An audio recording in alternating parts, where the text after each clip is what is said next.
Good evening, everyone, and welcome back to our weekly chat program. My name is Gulshan, and I'm with American Center of Tashkent. And today I'm very excited to introduce our guest speaker, Abby Britton. Hi, Abby. Hello, thank you for having me. Thanks so much for accepting this invitation to give a presentation to us about American literature today. I'm delighted to be here. Thank you. So I'm going to tell people a little bit about you so that they know who you are and what to expect. So Abby Britton is a lifelong student of the English language, having always earned her living by applying her language skills. She holds degrees in English literature from McGill University in Montreal, Quebec, Canada, and the University of Missouri. Having studied a few other languages, Abby admires English for its precision, in the belief that one can express oneself in English more fully than in other languages. And of course, Abby will be talking about American literature today with us, and this should be very interesting.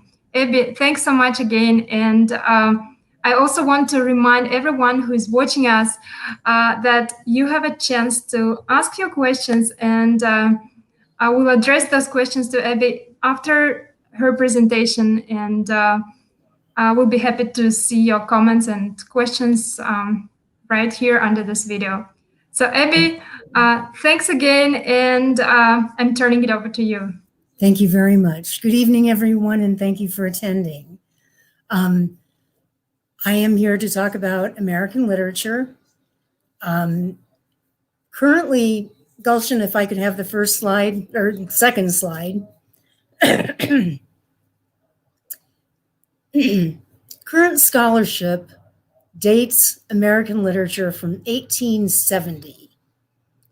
That's 5 full years after the end of the American Civil War. And of course, I could not disagree with this date more, if for no other reason than the 1850 romance, The Scarlet Letter. But I'll talk more about that book later. Let me talk about the 3 different general types of English literature, beginning with English poetry, American poetry, rather. Next slide. Ralph Waldo Emerson. I bring him up because he was a seminal figure in American literature. Many of the ideas that get passed down are his. And he was a remarkable thinker, a remarkable essayist, which is extremely difficult to be. Those of you who've been asked to write essays, and I'm sure there are many of you, know just how difficult that is to do. But the notion of the everyman protagonist that is, runs straight through American literature. He was, certainly the theme of man versus industry, or man versus money, society. Those were all issues that he dealt with. And certainly he believed in self-reliance, independence, personal freedom, and the inherent good and purity of men and nature. His followers include Henry David Thoreau, who you may have heard of, who also wrote Civil Disobedience in 1849, and he introduces the notion of passive resistance, which was a notion that was adopted very successfully by Martin Luther King Jr. and Mahatma Gandhi. Next slide, please. American poetry.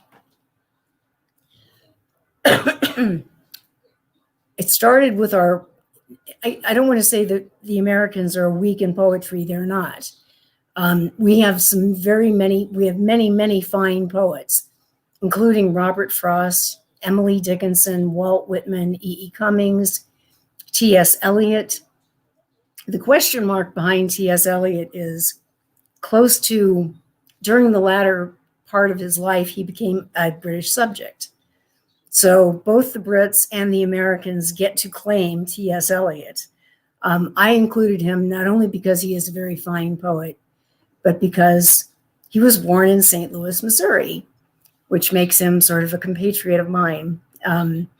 Langston Hughes, Allen Ginsberg, and the list could go on and on. But if someone were to hand you a poem that was written by an American, there would be nothing in it that would flag it as American for you. So I'm not going to talk a lot about American poetry. I'm going to concentrate on American prose because Americans have not distinguished themselves, particularly in the area of American drama.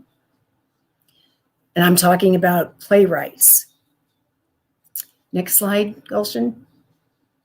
The big three of our drama consists of 1941's Long Day's Journey into Night by Eugene O'Neill, who also happens to be from Missouri.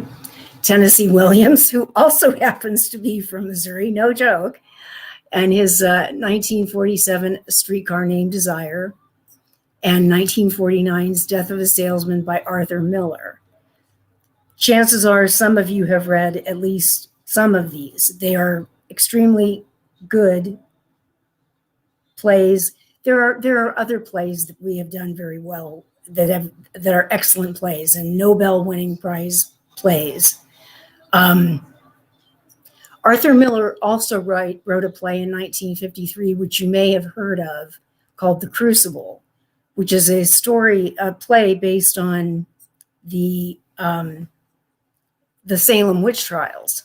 And it's a study and I mention it here simply because it's a study in mass hysteria, how, one person's hysteria can affect lots of other people and in fact envelop an entire community. And I can't think of another play that does that. So that's why I called out The Crucible itself. Okay, so moving on, because I do have a lot of prose. And here it is, The Scarlet Letter. I don't see how anybody could say this was not American literature. Nathaniel Hawthorne was born in the United States. He wrote in English. There is no reason to think that this is not an American book by anyone's standards. So again, the date of 1870, I find really limiting, and I'm not exactly sure why they've done that, but they have. And again, I could not disagree more. D.H. Lawrence, the novelist, the American novelist, called The Scarlet Letter the perfect work of the American imagination. And the themes involved are sin, repentance, guilt. And he was very much a product of the Puritan past. And I do think it's important to note that there was very much there is a strain of the Puritan past that runs through American literature, whether it's, oh golly, you can see it. That's the whole notion of, having the insistence on fitting into a community and behaving as the community expects you to. That's a Puritan idea. So moving along, the next book I've chosen is arguably, many people argue that it is the finest book in American literature, is Moby Dick, or The Whale, which was published in 1851 by Herman Melville. And it begins with the memorable lines, "Call me Ishmael." Some of you may be familiar with the story. I've added a brief synopsis here.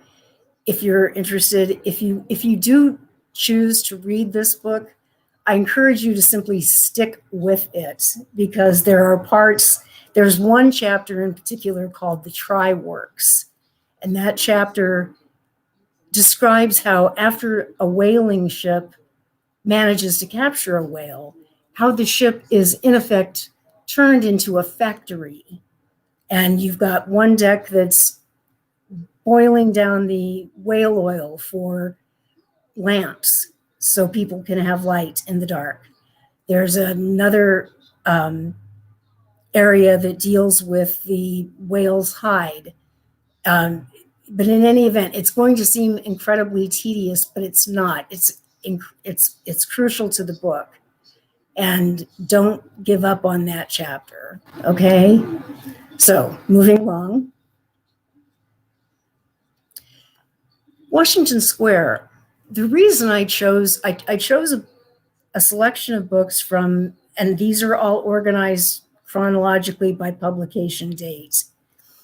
And I chose books that I know, and I chose books that I thought showed American characteristics. And while it's not typically considered a feminist novel, there are certain aspects of feminism in it. And I certainly admire men who can write about women sensitively. And I think Henry James does. The question mark behind Henry James is the same reason the question mark was behind T.S. Eliot. Henry James later in his life became a British subject. So the Brits get to claim him and we get to claim him. But I certainly included his book because Washington Square is an excellent novel. It deals with a young woman whose heart is broken and the man who returns to her some years later. Henry James also wrote The Portrait of a Lady, which is his most highly regarded novel. And I have read it, but I can remember very little about it. So moving along. Again, another of my statesmen, another of my fellow Missourians is Mark Twain. And in 1884, he published The Adventures of Huckleberry Finn, which is also often argued to be the finest novel of American literature. Excuse me.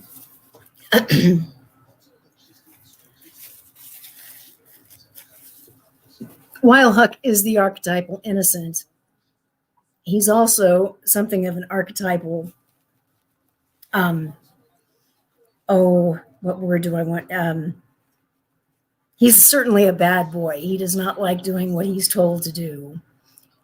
Huckleberry Finn is a character that Mark Twain used many times.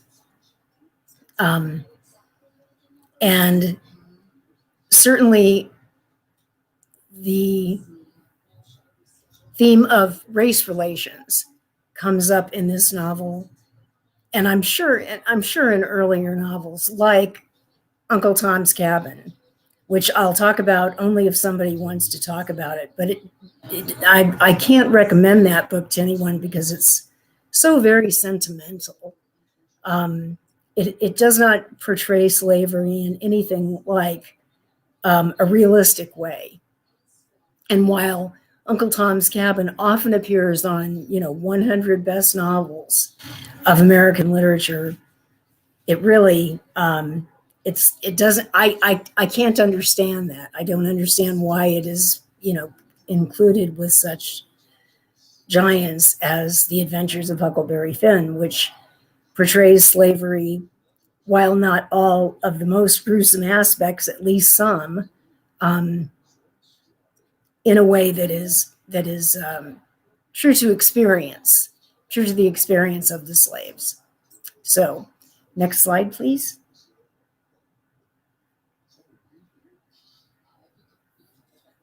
Red Badge of Courage. I felt obligated to include at least one Civil War novel, and this one is also highly regarded. I read this one a long time ago. I can't remember very much about it. But Stephen Crane was one of a group of authors who earned their living by working for newspapers. Mark Twain was one of those. Mark Twain traveled west, traveled all over, and made his living by writing for newspapers.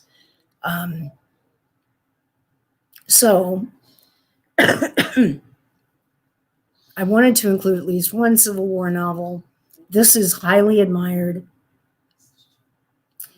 His work has been described by H.G. Wells. Those of you who like science fiction have heard of H.G. Wells, as the first expression of the opening of the mind of a new period, or at least the early emphatic phase of a new initiative. And he's a good example of this kind of author that you don't find in England. You do find him in America. So, moving on. Ethan Frome. I like this novel. It, like The Scarlet Letter, is a framed narrative. It's a story within a story. And I'm sure you're familiar with that narrative device. You see it in the Canterbury Tales. You've got the story of the pilgrims going to Canterbury on their pilgrimage, but along the way, many stories are told. So you have a story within a story. And The Scarlet Letter is framed the same way. This one is framed by an outsider to the community, the fictitious community of Starkfield, Massachusetts. He's an outsider. He doesn't know anybody in the town, but when he gets there, and I've forgotten what business takes him to the town, he sees this man walking alone, this downtrodden, crippled, beaten man. And he asks one of the people who is standing with him who it is, and the story ensues. So it's a common literary device, and we've certainly used it to our benefit. I liked this novel very much. I thought it was very elegantly written, and that's why I included it. Also, I needed another female author. I only have two, which is a shame. But in any case, going on to that was 1911. So we're approaching the beginning of the First World War. So next we have 1925, which was 7 years after the end of the First World War. And we have The Great Gatsby, which I'm sure most of you have heard of. And it is a marvelous book. And it's not long. It's not terribly demanding. It's certainly a great novel. And it's one of the contenders for America's greatest novel. But I did want to include the idea that, in American literature, green is often used as a symbol for hope. And the light at the end of Daisy's dock is green. So, again, I'm sure most of you have heard of it. It's been made on, many movies have been made of it. And many of those are true to the book. So, next, please. An American Tragedy. This was also published in 1925. And this was written by Theodore Dreiser, who was another of this newspaperman turned fiction writer breed. And it's a complex story about a young man who the hero of this story is very typically American. He has ambition for better things. He wants a better life. He wants money. He wants security. But unfortunately, he is distracted by shiny things, and it leads to his downfall. So that is why I included it. It's an excellent book. If you ever happen across a copy, give it a try. You should know in the first few pages whether or not you're going to like it. Next, please. Of Mice and Men, which is one of my personal favorites. If you've never read it, please do. It's not long. It's not a big commitment.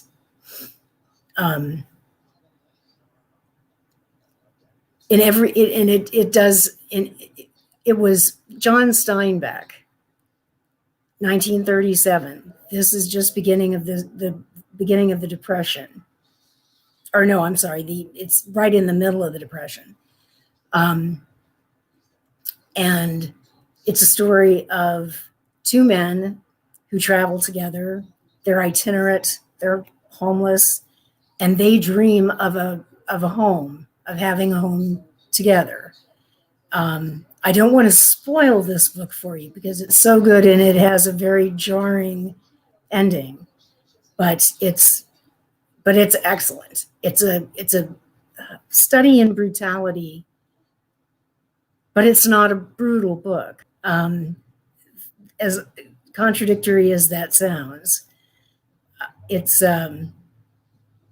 anyway, give this one a try. This is a wonderful book. And the next one, which is also by Steinbeck, is The Grapes of Wrath, which is very famous. Very good movie's been made of it. Set in the Depression. It's a novel that focuses on the Joad, the poor family who decide to, like many others, in the Dust Bowl, which describes a geographic area including Nebraska, Oklahoma, parts of Colorado, northern New Mexico. Our farming practices were not healthy for the soil, and that's what caused the Dust Bowl. They didn't know that at the time. It took them a little while to figure it out, and that's why we haven't had another one since, because we've, changed our farming methods. But, we nearly turned up this whole our chunk of North America, and that was not a very smart thing to do. And the dust storms were absolutely dreadful. And the Joads lose everything, as so many people did, and they went west, as many people did. I think somewhere between 300,000 and 500,000 people migrated from their homes in the Midwest to California. But it's brutal, but it's not a brutal book. I have no other way to describe it. So the next, please. The Catcher in the Rye. It's so famous. 1951. I've read it. I can't say it's one of my favorite books, but it's about teenage rebellion, and it's certainly very good and very famous for that. So let's move on. The Old Man and the Sea, 1952, Ernest Hemingway. It's an excellent book. It's about one man's struggle to overcome this little chunk of nature, which is a giant marlin, and what happens as a result of that struggle. Let's move on. On the Road. This is a book I have not read, but it was extremely important in that it did mark a new social branch for American society. It's considered the defining work of the post-war beat and counterculture generations. He wrote it in 3 days on a continuous roll of paper that I think he got from one of his friends who worked at a wire service. And I don't know if you're familiar with how wire services work, but the ticker tape, it's not a ticker tape, sorry, bad description. The type comes across as it is introduced to the wire, which is sent to subscribers, and those are newspapers. My local newspaper is a subscriber to the Associated Press. And in those days, there were many more subscription services wire services than there are now. But he got a continuous roll of paper and he typed the whole thing in 3 days. So I had to mention On the Road. Next. To Kill a Mockingbird. If you haven't seen the movie, do. It's very good. It's like many adaptations. The movie does not include all of the subtleties and refinements of the book, but it does a pretty good job. And it is about, again, race relations comes up again. And it has to do with a black man who was accused of a crime he did not commit.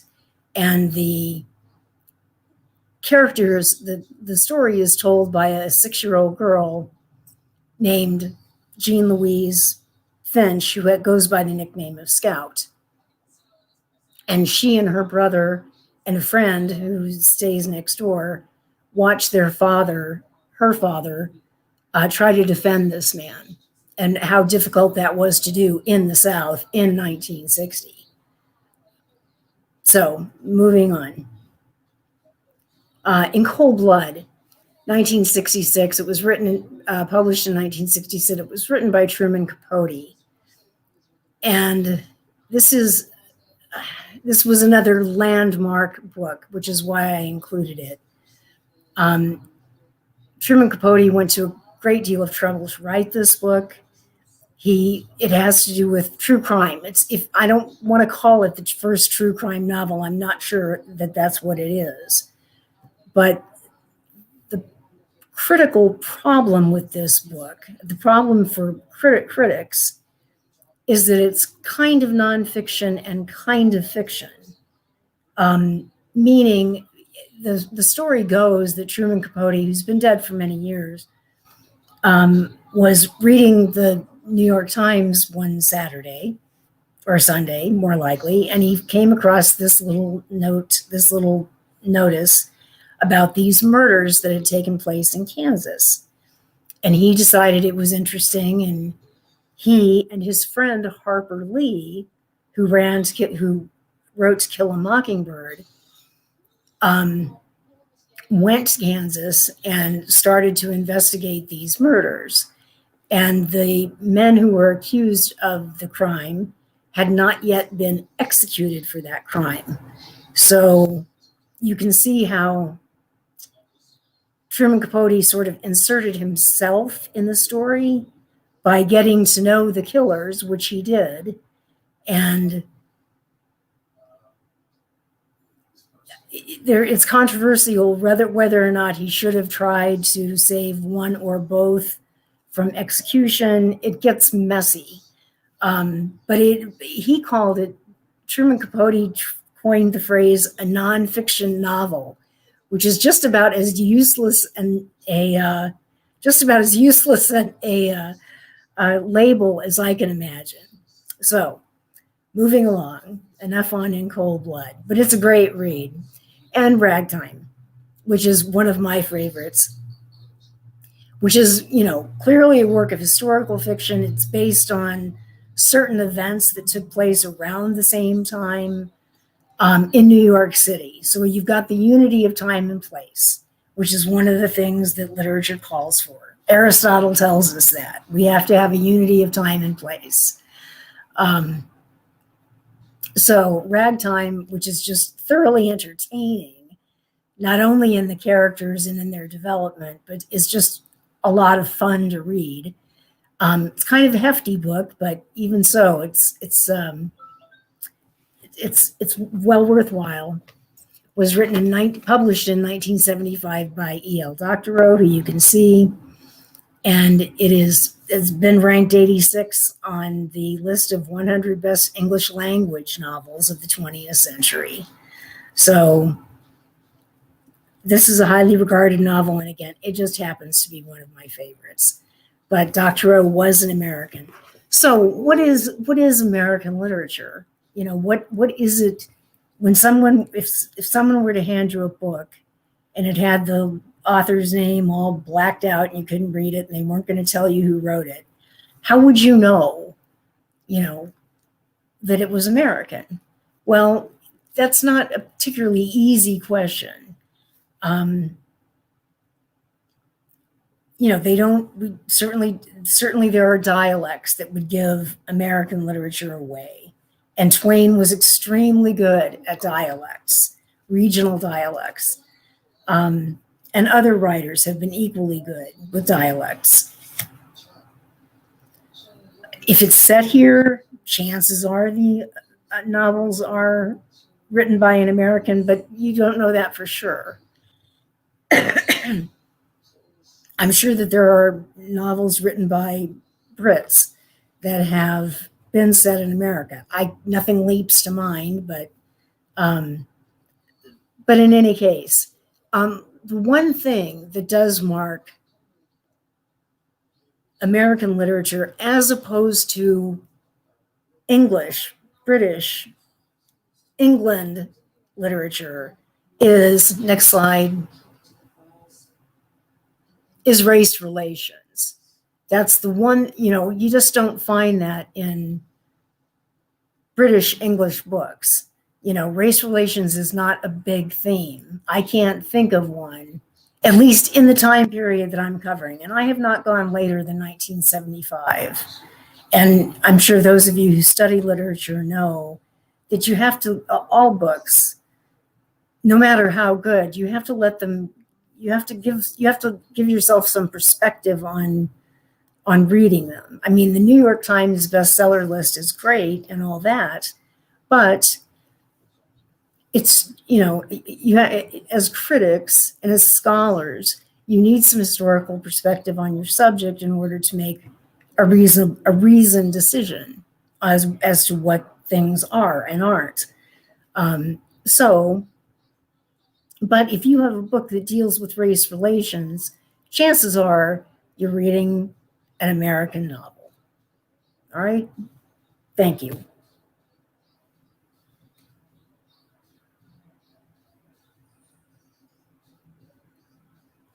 Any questions?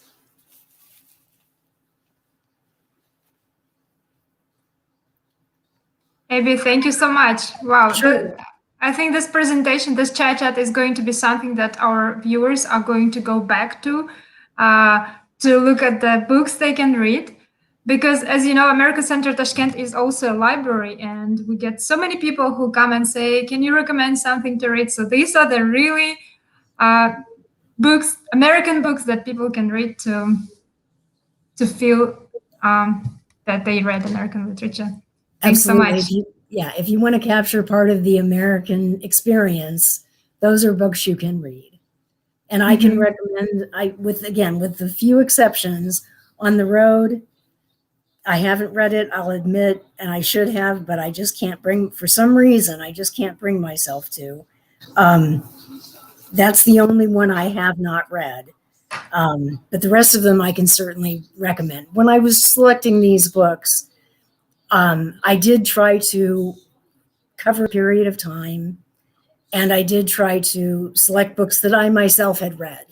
So if somebody had a particular question about a work, I would have some knowledge of what it was they were talking about. And to full disclosure, I plagiarized shamelessly from Wikipedia for my slides, and that is attribution. I've given my attribution. So sorry. That's why we have Wikipedia. Indeed, that's why we have Wikipedia. It was just a matter of trying to do a PowerPoint presentation in a short period of time that I couldn't actually write my own descriptions. Thank you. So we got a couple of comments here and questions. A question from Dilnara Aripova. She's asking, what is your number one favorite book of American literature? The Scarlet Letter. I've read it, I don't know how many, at least 6 times. I love the book, and part of the reason, and for those of you who aren't familiar, since we've got a question, and so now I can talk a little bit about the book, our heroine is Hester Prynne. And Hester Prynne, the book is set in 1650.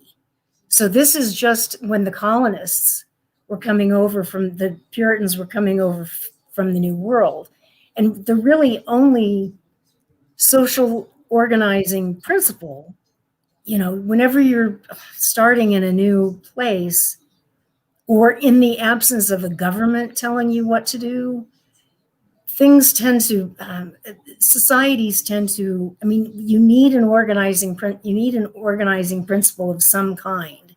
And in the absence of any other, that kind seems to be the church, which is why the Catholic Church gobbled up the Dark Ages and took us through about half of the Middle Ages, because that's all we had as an organizing principle was the Catholic Church. You need somebody to collect taxes and make payments for people, and that's pretty much what the church did. They called it they called it something different, but that's what they were doing. They were providing security, things that we hope governments will do: provide security, help those less fortunate. And so she lives in a community that is dominated by the Catholic Church, and she has a child out of wedlock, or worse, she's a married woman and has a child with a man who is not her husband, because her husband isn't around. She hasn't seen her husband in a long time. He doesn't live in the village. But Hester Prynne has a child, and that's not correct. The second chapter is her getting out of jail after having been in jail for a year. And part of her sentence is to wear a red letter A for adulterer, for her to wear that. And Hester is an artist, and her art is her needle, and she embroiders very beautifully. And so she embroiders on velvet a beautiful, elegant letter A, and that's how she earns her living, is by doing needlework for the village where she lives. Even though everyone treats her as if she were a leper, she's able to make her living. And the child, whose name is Pearl, and the husband does show up, and we do ultimately find out who the father is. But I don't know why I like that. Just Hester is such a sympathetic character, and she's so strong, and she never does tell. She will not tell the church people who the father is. And I just think that's incredible, woman against the entire community and holding her own. I just find that extraordinary, and I love that book. So that's my favorite, which is not to say it would be anyone else's favorite, but it's certainly mine. Thank you so much. That's interesting to know, and how you talk about the book. Definitely want to read that. And a good question from Dilnara. Is it necessary to know American history at a good level in order to truly understand American literature? That's a good question. I don't think so. It depends. I talked about historical novels. You don't need to know the history in order to understand them. And the work of if you're a literary scholar, it depends on who's, it helps if you have some knowledge, but it shouldn't be necessary. In my particular brand of scholarship, it should not be necessary. Everything you need to know to appreciate a work of art should be contained within that work of art. If you follow my meaning. Okay. So no, the answer is you should not need to. Thank you so much. So next question is coming from Dilnoza Alimardanova. She's saying that she's very much interested in works of Hemingway. Yes. He's known for concise style of writing. Can you please tell us about it more? Absolutely. I flash back to my parents' dinner table where my father yelled at me for not using short declarative sentences because that's the way journalists are taught to write. And those journalist writers, and Hemingway was another one, are certainly taught to use short declarative sentences. So she is absolutely right. And that's where it comes from. his experience as a newspaper writer, because that's the way journalists are trained. There's the University of Missouri has a very famous journalism school. At least it is. It used to be very highly regarded. I think it still is. But that's what they teach you. Short declarative sentences, don't bury the lead. Don't make the reader wait for 3 paragraphs to find out what it is they really want to know. And he was certainly the master of it. And she's absolutely right. And that's where it comes from. And, she's absolutely right. And that's all I can tell you about it, is it comes from his experience as a journalist. Mm-hmm. Thank you. Mm-hmm. Next question from Dania Hasanova. Thank you for such interesting presentation. Is there a book that has influenced you the most? Influenced me. Again, I hate to harp on it, but The Scarlet Letter was influential. I read that before I was a student. Not when I was a child, but before I was a serious student. When I was in high school, I read that book. And Hester's courage is inspiring. And in the absence of a better answer, I'd have to say The Scarlet Letter. Great. Yeah. Thank you. We have a question from Evgenia Pshenichna. She's asking, Abby, can you say a few words about modern American literature? Who is your favorite one among modern authors? I don't know much about modern authors. I really don't. I'll be perfectly honest with you. I'm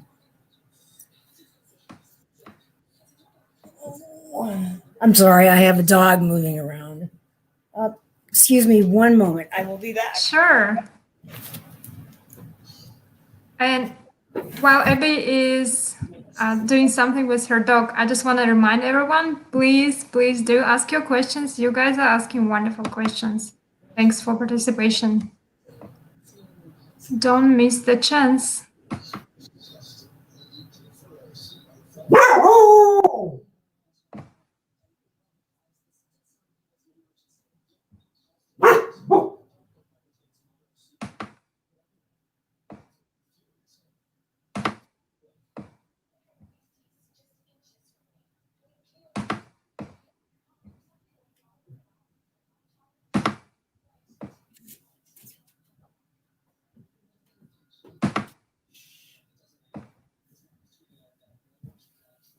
Forgive me.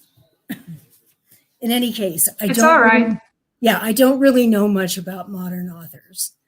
One thing, being trained as a scholar, what that does to you is it influences your taste. So my taste is old. If it's less than 50 years old, I'm not interested in reading it. I'm afraid that's the case. I read journalism. I read modern essays, but not modern fiction. So. All right, thank you. Next question is coming from Islam Askarov. What is the role of immigrant writers in American literature? For example, one came from Africa or South America. Are they more willing to write about racism and religious issues they faced? I think so. That stands to reason, doesn't it? I'm trying to think of examples. The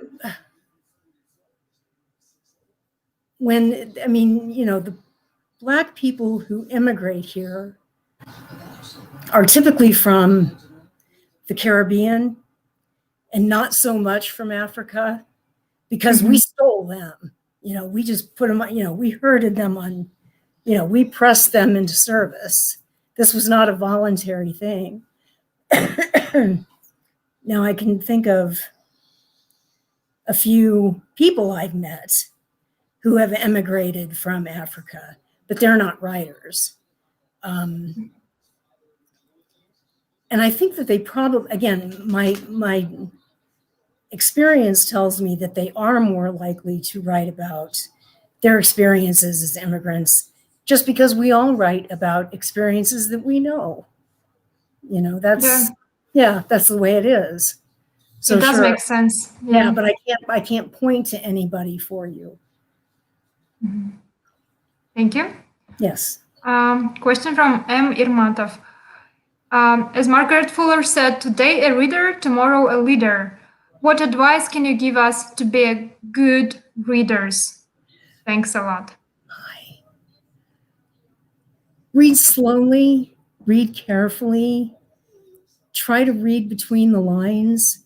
If there's a sentence that you come across that you find particularly elegant, stop and savor that and try to think in broader terms. I mean, if you were reading The Scarlet Letter, it would not immediately come to you that Hester is an artist, but she is. And so just try to make that intellectual leap to,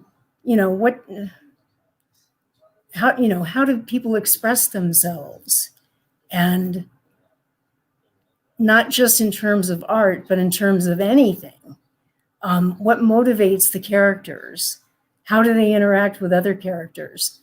What motivates them? What satisfies them? Poor Hester never really does find satisfaction. Well, she does find satisfaction. She does. But it doesn't take the form that you would typically expect. So just try to think outside the box a little bit when you're reading. Mm-hmm. Thank you. So question from Hamidhon Amirulayev. First of all, thank you for the interesting information about American literature. He searches a book to give him more information about American culture. He's interested in American culture. Can you recommend any good book that represents American culture? Ragtime is certainly the 1975 book by E.L. Doctorow. That's the most, 1975, well, it seems like a long time ago, but it really isn't. That's a very good snapshot of American culture. By 1975, the church had ceased to be a big deal in America. People still do go to church, but it's not the influence that it was in 1650. Certainly the government took over all of the functions that the church served. And the church, as we all know, can be corrupt, particularly Christian churches. So I would recommend reading Ragtime, E.L. Doctorow, and again, try to think outside the box when you're reading it. Evelyn, a character who's central to the book, her name is Evelyn, and there's much more to her than is represented on the surface, but I don't think you'll need that pointer from me. But if you would read that book, that would tell you a lot about American culture. Mm-hmm. Thank you so much. So we have a comment from Azam Abidov. Azam Abidov is Uzbek writer, and he also translates English poems into Uzbek. And he says that he received the book of Alisher Navai's ghazals edited by you, Abby. Could you please tell us how come that you edit Alisher Navai's ghazals being there in the United States, and how come you came across American poetry? Well, okay. I have Uzbek poetry, I'm sorry. I understood what you meant. I came across my love affair with Uzbekistan began a little over a year ago. And that journey actually began about a year before that. One of my interests is movies. I like movies very much. I find it a very interesting art form. And I was so bored with what Hollywood was giving me to watch that I turned to India to see what India had. And I found some very good things there. Not quite, there were, I had to look for them, but they were certainly there. And so I wanted something new along with wanting something new to watch and movies, I wanted something new to read. And so I found Rumi.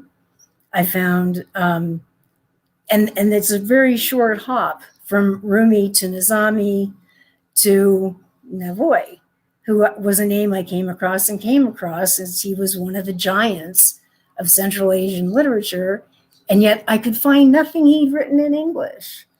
And then in January of last year, after I determined that Navoy was an Uzbek poet, medieval Uzbek poet who was there at the time of the Renaissance, the same time Michelangelo was working in Italy, and people were just getting ready to migrate to America, which wasn't even America then.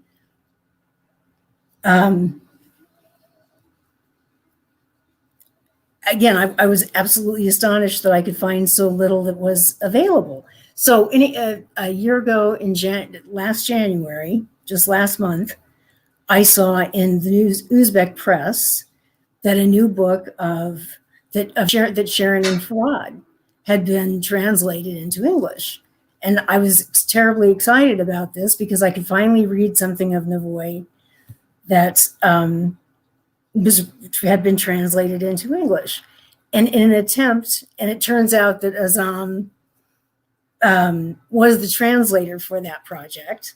And I got to know him, and he got to know me. And he was kind enough to ask me to edit the book celebrating Nizami's 580th birthday. And so he certainly knew that if I was nothing else, I was enthusiastic about the subject. So he was good enough to let me see those gazelles before anyone else did. And that was a great pleasure and a great honor. So that's the story, I think. I hope. Yeah, thank you so much, Abby. That's very interesting that you actually are helping us to let the world know that we have Nizami, Navai, and other poets, great poets. Indeed. But we need to, we just need to make more of it, just need to make it more accessible to people who don't read Uzbek and don't read Russian. And the Russian, I don't know what I have no formal training at all in either language. But it seems to me, I'm afraid that I will complain about Uzbek the same way I complain about French, which is it takes you twice as long to say anything as it does in English. And I think I will find it's the same holds true in Uzbek. If, Definitely, yeah, it's long. Is it true? It takes a long time. And the words are this long and they're all vowels. I mean, I don't know. What do you do with that? So, yeah, it's hard. It should be hard. Yeah. All right, thank you. So next question, interesting question from Islam Askarov. He's asking, do you think writing will remain as a means of enlightenment in the future like it was in the past? It seems to me that people won't write books and we don't want to spend time on reading when there is a lot of information on Google and YouTube or other platforms. That's an excellent question. And I have no crystal ball, but certainly podcasts have become much more of a thing than I ever expected them to. I did not think that podcasts would achieve it's got to be considered an art form sooner, maybe not today, but I think that medium will become an art form because it is so easily accessible. There will be some fledgling somebody out there who has something to say, and they will turn it into a podcast because it's easier than trying to publish a book, which is not easy anymore. I mean, it never was easy exactly, but shopping a manuscript is difficult. I don't know an answer. It's an excellent question. It's an excellent question. And I don't know. I hope so. I hope that we don't lose our there's something to be said for silence. And in the, in the world we live in, where our phones are constantly blowing up and our computers are constantly dinging at us, it's not difficult for me to remember the value of silence, but I worry about younger people, and whether or not, they can stand the silence. But there's a certain, you can't, one thing you can do with a book that you can't do with a podcast is stop, say that again. You can't do that. Whereas with a book, you can stop and you can read that paragraph again, or start from the beginning again, or start from the beginning of the chapter. But it is a very insightful question. Yeah, that's a good question. So a bit similar question, but different. Do you prefer real paper books or electronic books? And do you think paper books will survive? I don't think they will, not ultimately. And I'm not sure that's such a bad thing. When I read a book, I prefer it on paper, but that's just because that's what I'm used to. I like the feel, of a book in my hands. The tactile experience is part of what I'm after. And so, but that's not to say it's the only way to experience a book. I'm not going to tell a 24-year-old, hey, you're not really reading a book if you're not reading it off of paper. I'm not going to say that. And again, I'm not too sure that that's such a bad thing. I think that it's, evolutions are important and we can't fight them too hard. So no, I don't think they will last in print. It's a very fragile medium. I had some people in my house not too long ago, and they walked up my steps and looked at my bookcase and said, "Whoa, what a nice, what a lot of nice old books." And it was all I could do to say, "Well, they weren't old when I bought them." So it's a fragile medium. It gets old quickly. Pages turn yellow before you know it. And so Yeah. I don't think books are going to be on paper forever, and I'm not sure that's a bad thing.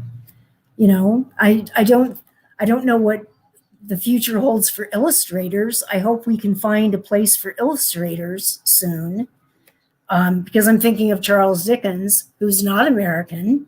I know, but his books are beautiful objects in part because of the illustrations that were done. And those were done because his books were published in serial format in newspapers. Here you've got the first chapter of the Pickwick Papers on Tuesday, and you got the next chapter the following Tuesday. And they were illustrated. And so part of what makes that medium attractive are illustrations. And I do wonder what's going to happen to illustrators. Yeah, oh. You're right. Thank you so much, Abby. Unfortunately, we have to wrap up. It was a wonderful chat with a lot of information and interesting questions and answers. Thanks so much. I want to thank our viewers too. Yeah, thank you for wonderful questions, and make sure you join us next Friday, as we're going to talk about space education in the United States with an American officer, Sandy Jacobs. So, Abby, thanks so much. And you woke up early for us. I know it's early there right now. And it's all right. It was my pleasure. It was great to have you. Ask me again. All right. We definitely will. Thank you. All right. Have a good day. Thank you.